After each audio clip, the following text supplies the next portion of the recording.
这个都是这里的芭乐，那我们基本上都不采它来吃，等它长虫，然后虫以后鸟会过来吃，那我们就只当观众，好像他们唱歌跳舞，那我们在下面就欣赏他们的歌舞剧的感觉。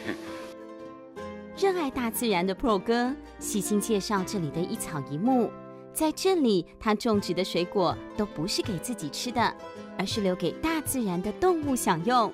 对土地有着浓厚情感的他，不是农友，也不是农场主人，而是一间窑烤披萨餐厅的老板。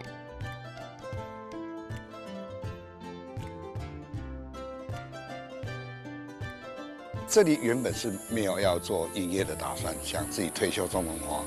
来这里发现了一些像这里的小山涧里面，因为它没有受过污染，那就想办法在这个生态环境把它保护下来。然后呢，大家来这里的时候，偶尔也可以看到他们，跟他们打打招呼。一开始刚来的时候，我们去看它特别一个小河流里面竟然还有一些小那个溪蟹啊，我们就很惊讶，像小朋友都没有看过这个东西。所以来这边吃饭还可以带小朋友看看这些生态，我觉得这个真的是太棒了。然后离市区又这么近。我们这里没有围墙，没有大门，顾客来这边可以比较一种随性放松的感受。然后这里有一些比较注重生态的一种概念来看待这个整个的环境，还有整个季节在这里的变化。霍尔哥细心呵护这天然的园地。来到这里的客人都能在季节变换中感受到大自然的奥妙美景，而在披萨的料理中也能吃到来自不同季节天然食材的原始滋味。因为季节特别的一些，不管是海边的这种潮间带的采集或者那个小农他们跟着季节采收的这些农产品，像丝瓜或者芒果。每一种品种它都有一种它的很独特的它自己的风格。它们都不一样留要留起来的。有的你看看，不要那个丢掉。这一天 ，Pro 哥特地带我们去拜访一位农友明福哥，他种植许多蔬果，都是用自然农法栽种，而其中最稀有的就是台湾原生品种的丝瓜。我们自己种的，我们都是自己晓得啦，不要放农药就不要放农药。家里身体健康啊！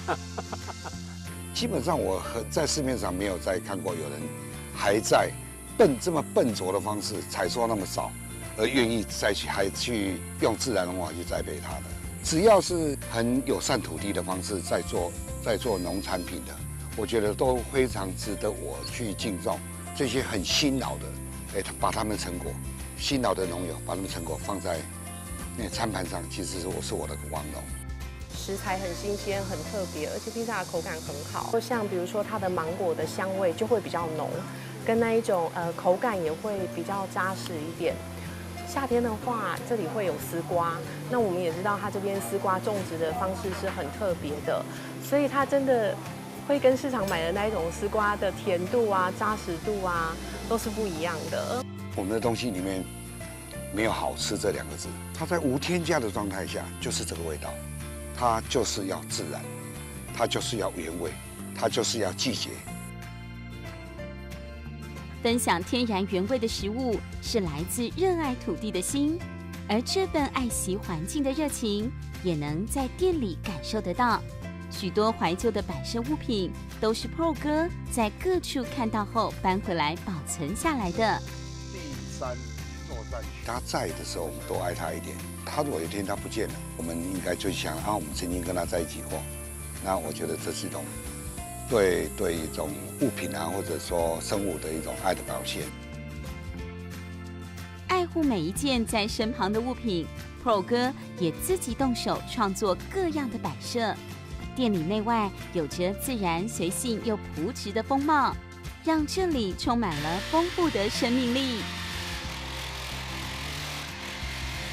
这是一个 Parking 那个的 logo。